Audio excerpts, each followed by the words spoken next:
या देवी सर्वभूतेषु माँ कालरात्रिरूपेण संस्थिता नमस्तस्यै नमस्तस्यै नमस्तस्यै नमो नमः। ओम दुम दुर्गाय नमः। आज है 25 जनवरी 2026 और दिन है रविवार। आज है माघ मास की शुक्ल पक्ष की सप्तमी तिथि और गुप्त नवरात्रि की सप्तमी तिथि पर 10 महाविद्याओं में से 7वीं महाविद्या माँ धूमावती की पूजा करते हैं। इसके साथ ही माँ दुर्गा के 9 स्वरूपों में से 7वां स्वरूप माँ कालरात्रि की आराधना की जाती है। तो आज की वीडियो में आप सुनेंगे माँ धूमावती और माँ कालरात्रि की पूजा विधि, व्रत कथा और आरती। और अब आप सुनेंगे माता धूमावती की कथा।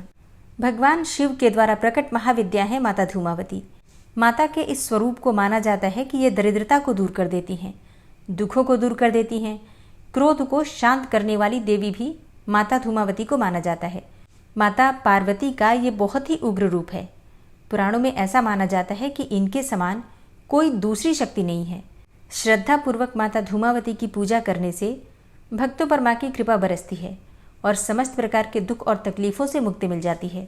माँ धूमावती की पूजा एक विधवा के रूप में की जाती है और इसीलिए सुहागिन महिलाओं को इनकी पूजा करने से वर्जित माना गया है। सुहागिन महिलाएं माता धूमावती की पूजा कार्मिक रूप से न करके दूर से ही प्रणाम कर लें और माँ का आशीर्वाद ले सकती हैं, क्योंकि माता धूमावती की पूजा विधवा के रूप में की जाती है और ये सफ़ेद वस्त्र धारण करने वाली देवी हैं जो अपने बाल हमेशा खुले रखती हैं। माँ धूमावती ने पापियों के नाश के लिए अवतार लिया था, इसलिए ये ज्येष्ठा भी कहलाती हैं।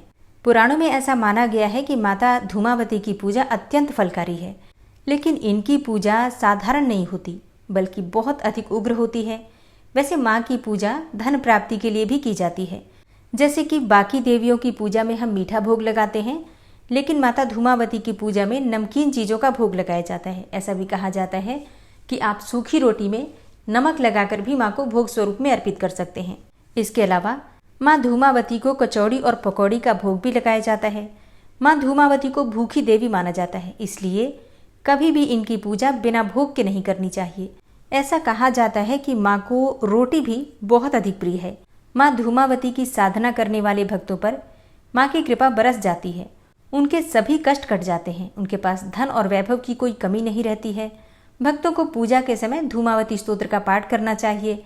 अब जैसे देखिए, कभी भी माँ की जो पूजा होती है, 10 महाविद्याओं की जो पूजा होती है, वो बिना गुरु के नहीं की जाती है। लेकिन अगर आपके पास कोई गुरु नहीं है तो ऐसे में भगवान शिव को गुरु बनाकर भी आप इनकी पूजा कर सकते हैं। माँ धूमावती की पूजा से पहले स्नान करना अत्यंत आवश्यक है। स्नान करने के बाद साफ स्वच्छ वस्त्र धारण करके माँ की विधि विधान से पूजा करनी चाहिए। धूप, दीप, अक्षत पुष्प इत्यादि सभी चीज़ें माँ को अर्पित करने के बाद भोग लगाकर और फिर माँ से क्षमा प्रार्थना जरूर करनी चाहिए, उनकी आरती कर लेनी चाहिए। अब यहाँ एक चीज़ बहुत विशेष है। महाविद्या का मतलब जो माता धूमावती हैं, इनका स्थायी आवाहन नहीं होता। जैसे कि हम बाकी देवियों के लिए बोलते हैं ना कि माता लक्ष्मी हमारे घर में स्थायी रूप से वास करें, या माता दुर्गा हमारे घर में स्थायी रूप से वास करें, या माता सरस्वती के स्थायी वास के लिए हम प्रार्थना करते हैं। लेकिन माता धूमावती के स्थायी वास के लिए कभी भी प्रार्थना नहीं करनी चाहिए। इन महाविद्या का स्थायी आवाहन नहीं होता, अर्थात इन्हें लंबे समय तक घर में स्थापित या फिर विराजमान होने की कामना नहीं करनी चाहिए, क्योंकि ये दुख, क्लेश और दरिद्रता की भी देवी हैं। पूजा या फिर जाप करने से पहले इनका आवाहन करें और फिर जैसे ही पूजा समाप्त हो इनका विसर्जन कर देना चाहिए। वैसे कुछ लोगों का ऐसा भी मानना है कि गृहस्थ लोगों को या फिर सौभाग्यवती महिलाओं को इन देवी की यानी कि माता धूमावती की साधना नहीं करनी चाहिए, बल्कि दूर से ही प्रणाम करें और माता का आशीर्वाद दूर से ही प्रणाम करने से प्राप्त हो जाता है। माँ धूमावती के प्राकट्य से संबंधित कथाएं भी अनूठी हैं। पहली कहानी तो ये है कि जब सती ने पिता के यज्ञ में स्वेच्छा से स्वयं को जलाकर भस्म कर दिया तो उनके जलते हुए शरीर से जो धुआं निकला उससे धूमावती का जन्म हुआ। इसलिए वे हमेशा उदास रहती हैं, यानी कि धूमावती धुएं के स्वरूप में सती का भौतिक स्वरूप है। सती का जो कुछ भी बचा रहा वो है उदास धुआं, इसलिए इन माता को धूमावती कहा जाता है। दूसरी कहानी ये भी है कि एक बार सती शिव के साथ हिमालय में विचरण कर रही थी, तभी उन्हें बहुत जोरों की भूख लगी। उन्होंने शिव से कहा कि मुझे बहुत भूख लगी है, मेरे लिए भोजन का प्रबंध करें। अब शिव ने कहा कि अभी तो कोई प्रबंध हो ही नहीं सकता है। तब सती ने कहा कि ठीक है, मैं तुम्हें ही खा जाती हूँ, और वे शिव को ही निगल गईं। शिव तो स्वयं इस जगत के सर्जक हैं, परिपालक हैं, लेकिन देव की लीला में वे भी शामिल हो गए। भगवान शिव ने उनसे अनुरोध किया कि मुझे बाहर निकालो। तब सती ने उन्हें उगलकर बाहर निकाल दिया। अब जैसे ही सती ने बाहर निकाला, भगवान शिव क्रोधित हो गए और क्रोध में उन्होंने सती को ही शाप दे दिया कि आज और अभी से तुम विधवा रूप में ही रहोगी और विधवा रूप में ही तुम्हारी पूजा होगी। और तभी से वे विधवा हैं। पुराणों में अभिशप्त, परित्यक्त, भूख लगना और पति को निगल जाना, ये सब सांकेतिक प्रकरण हैं। ये इंसान की कामनाओं का प्रतीक है जो कभी खत्म ही नहीं होती और इसलिए वो हमेशा असंतुष्ट ही रहता है। माँ धूमावती उन कामनाओं को खा जाने वाली यानी कि नष्ट करने की ओर इशारा करती हैं और इसीलिए सुहागिन महिलाएं इनकी पूजा नहीं करती। और इसका कारण ये है कि उन्होंने अपने पति को ही निगल लिया था, इसलिए इनका रूप जो है वो विधवा जैसा है और इस स्वरूप में वो महिलाओं के लिए पूज्य रह नहीं गई। लेकिन ऐसा नहीं है कि ये स्वरूप महिलाओं की ओर से तिरस्कृत है। माँ तो पुत्र पुत्री दोनों के लिए समान रूप से वात्सल्यमयी हैं, इसलिए इस स्वरूप का दूर से ही महिलाएं दर्शन करती हैं और माता दूर से ही उन्हें आशीर्वाद देकर उनको सुख और सौभाग्य, संतान, सभी चीज़ें प्रदान करती हैं। तो प्रेम से बोलिए माता धूमावती की जय। माँ कालरात्रि की कथा माँ दुर्गा की यह 7वीं शक्ति कालरात्रि के नाम से जानी जाती है, अर्थात जिनके शरीर का रंग घने अंधकार की तरह एकदम काला है। और जैसा कि नाम से ही पता चलता है कि माँ कालरात्रि का रूप भयानक है। सिर के बाल बिखरे हुए हैं और गले में विद्युत की तरह चमकने वाली माला है। अंधकारमय स्थितियों का विनाश करने वाली शक्ति है कालरात्रि। काल से भी रक्षा करने वाली शक्ति है कालरात्रि। इस देवी के 3 नेत्र हैं और ये तीनों ही नेत्र ब्रह्मांड के समान गोल हैं। इनकी सांसों से अग्नि निकलती रहती है और ये गर्दभ की सवारी करती हैं। ऊपर उठे हुए दाहिने हाथ की वर मुद्रा भक्तों को वर देती है। दाहिनी ही तरफ का नीचे वाला हाथ अभय मुद्रा में है, यानी भक्तों हमेशा निडर और निर्भय रहो। बाईं तरफ के ऊपर वाले हाथ में लोहे का कांटा तथा नीचे वाले हाथ में खड्ग है। इनका रूप भले ही भयंकर हो, लेकिन ये सदैव शुभ फल देने वाली मानी गई हैं, इसलिए ये शुभंकरी कहलाती हैं। अर्थात इनसे भक्तों को किसी भी प्रकार से भयभीत या आतंकित होने की कतई आवश्यकता नहीं है। उनके साक्षात्कार से भक्त पुण्य का भागी बनता है। कालरात्रि की उपासना करने से ब्रह्मांड की सारी सिद्धियों के दरवाजे खुल जाते हैं और तमाम आसुरी शक्तियां उनके नाम के उच्चारण से ही भयभीत होकर दूर भागने लगती हैं। इसलिए दानव, दैत्य, राक्षस और भूत प्रेत सब उनके स्मरण मात्र से ही भाग जाते हैं। ये ग्रह बाधाओं को भी दूर करती हैं, जैसे शनि की 7.5 ढैया, राहु या केतु जनित पीड़ा, किसी भी प्रकार की बुरे ग्रहों की दशा से अगर आप परेशान हैं तो माँ कालरात्रि सब प्रकार के ग्रह दोषों का विनाश करती हैं और भक्तों के अग्नि, जल, जंतु, शत्रु और रात्रि भय दूर हो जाते हैं। इनकी कृपा से भक्त हर तरह के भय से मुक्त हो जाता है।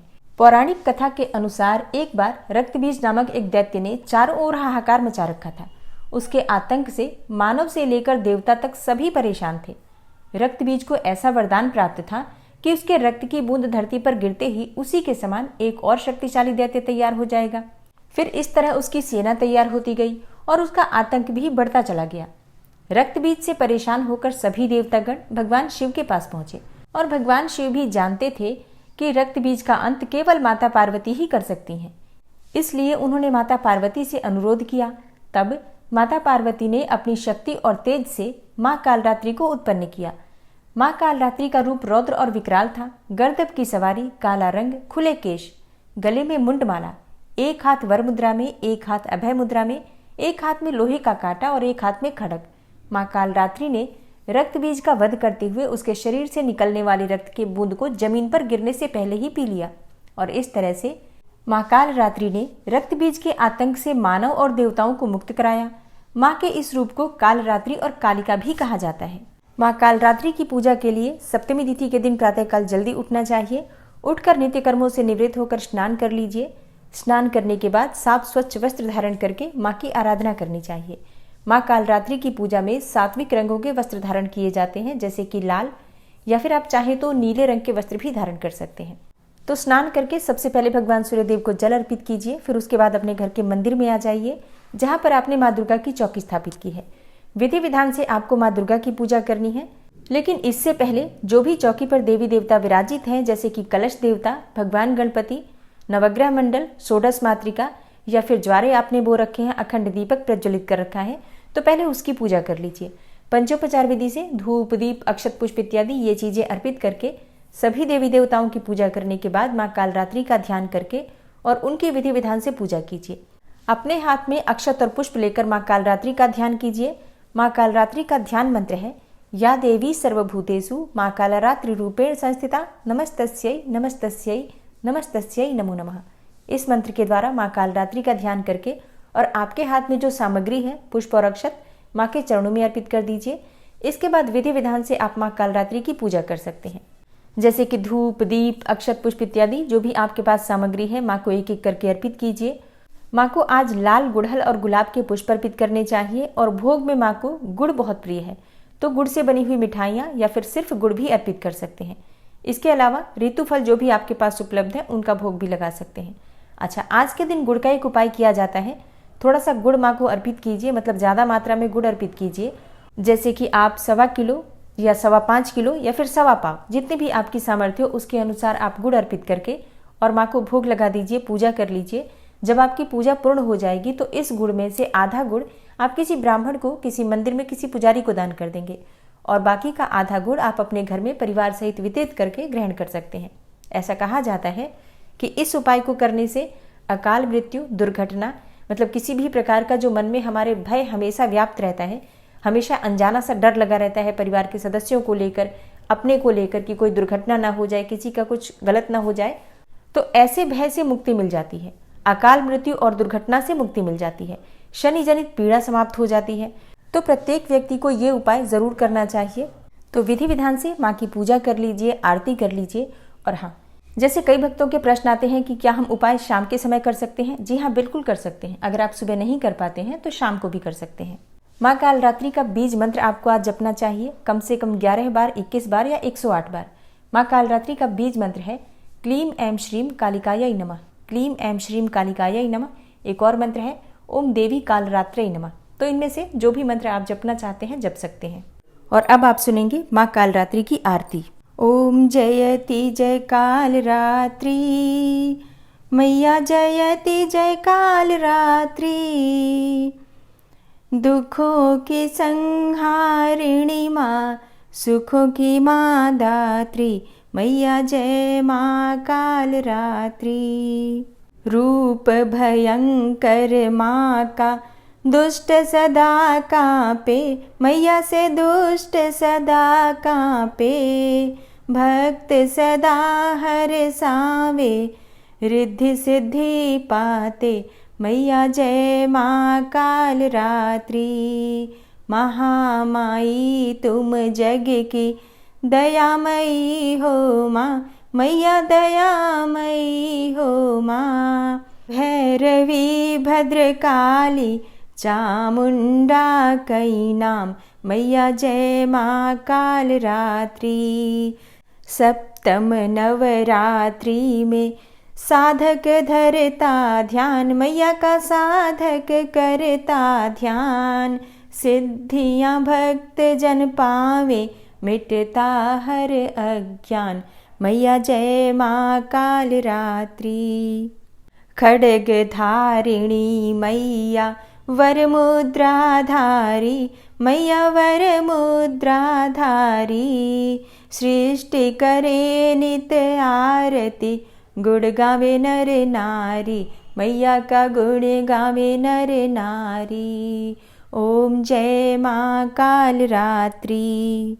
सर्व जगत है मैया तुमसे प्रकाशित है, मैया तुमसे प्रकाशित है, कर दो कृपा है मैया, हम सब याचक हैं, मैया हम सब याचक हैं।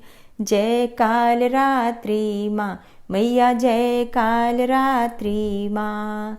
भूत प्रेत डर भागे मैया जब तुम आती, मैया जब तुम आती हो, शत्रु भय न सतावे, करुणा माँ बरसाती, मैया जय माँ कालरात्रि।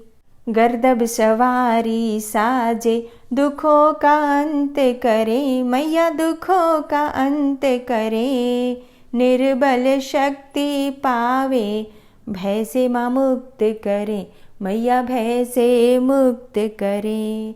मैया जय माँ काल रात्रि, मैया जय माँ काल रात्रि।